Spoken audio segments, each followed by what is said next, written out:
ରୋଡଟା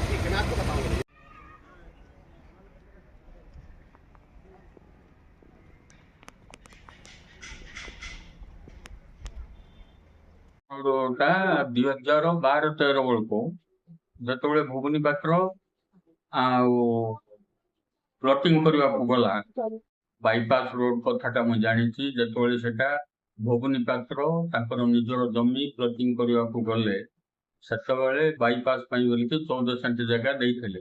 ସେ ପ୍ଲଟିଂ ଭିତରେ 14 ସେଣ୍ଟ ଜାଗା ଅଛି।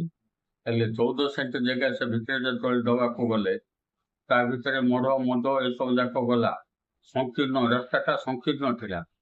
ତାପରେ ମତ ପରିବର୍ତ୍ତନ କଲେ ଯଦି ବାଇପାସ ରୋଡ ଆମର ମାଠ ମନ୍ଦିର ସିଂହଦ୍ୱାର ପାଖକୁ ଯଦି ସଳିଥିବା ତାହେଲେ ପ୍ଲଟିଂରେ ଆମକୁ ଭଲ ପଇସା ଆସିବ ଆଉ ଲୋକ ମିଶାରୁ ଉପକୃତ ହେବେ। ସେ ପ୍ଲାନରେ ସେଟା କରିବାକୁ ଗଲେ ଯିବା ଭିତରେ ଇଆଡେ ଭୁବନୀ ପାତ୍ର ଖରାପ ହେଇଗଲା। ଖରାପ ହେଇଯିବା ପରେ ତାର ଦାୟିତ୍ୱ ତାଙ୍କର ଭାଇମାନେ ପୁତ୍ରାମାନେ କିଏ ମାନେ ନେଲେ। ସେଠୁ ଯୋଉଟା ରହିଗଲା। ହେଲେ ସେ ମୁହଁକୁ ଯୋଉ ଟିକେ ଜାଗା ରହିଲା ସେ ଜାଗାଟା ଯଦି ନ ଦଉଛି ବୋଲି ସେ ପ୍ଲଟିଂ ହିସାବରେ କଲା। ହେଲେ ସେ ଯୋଉ 14 ସେଣ୍ଟ ଜାଗା ଯୋଉଟା ତହସିଲରେ ପ୍ଲଟିଂ କଲା ବେଳକୁ ଯୋଉଟା ଦିଆ ହେଇଥିଲା ସେ ପ୍ଲଟିଂ ଜାଗାଟା 14 ସେଣ୍ଟ ବାହାର କର। ସେ ମାଠୁଆ ମନ୍ଦିର ଯୋଉ ରାସ୍ତା ଅଛି ସେ ରାସ୍ତା ମଧ୍ୟରୁ ଯଦି 14 ସେଣ୍ଟ ବାହାର କରିବ ବୋଲି ଆଙ୍କେ ସେତେବେଳେ ଏଇଟା ଛାଡିବାକୁ ବାଧ୍ୟ ହେବେ।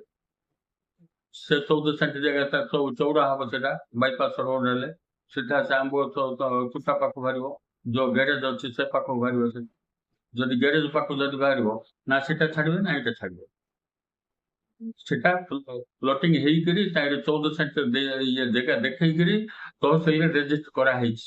ମୁଁ ଭଲ ଭାବରେ ସେଟା ଜାଣିଛି।